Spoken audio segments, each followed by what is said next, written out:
मित्रांनो, आज रात्रीचे 1 वाजलेले आहेत आणि रात्री मी 1 वाजता व्हिडिओ बनवायला घेतलाय.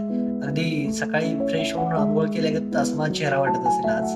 कारण आजच बिग बॉसचा ग्रँड फिनाले झाला. त्याच्यामध्ये आपला सूरज चव्हाण विजयी झाला आणि ते पाहून अगदी मन थक्क करायला झालं. आज सगळ्यांच्या स्टेटसवर त्याचे पिक्स आपल्याला दिसत आहेत. ज्या सूरजला स्वतःचे आई-बाप नसताना एवढ्या प्रगतीच्या शिखरावर तो पोहोचलेला आहे आणि त्याला सर्व महाराष्ट्र सपोर्ट करतोय. पूर्ण महाराष्ट्र त्याचा मायबाप बनलेला आहे.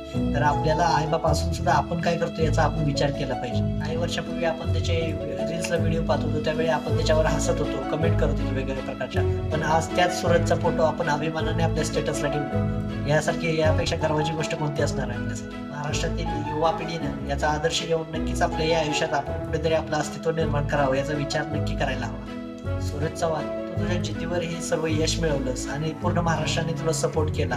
पूर्ण महाराष्ट्राला तू तुझा देव मानला आहेस.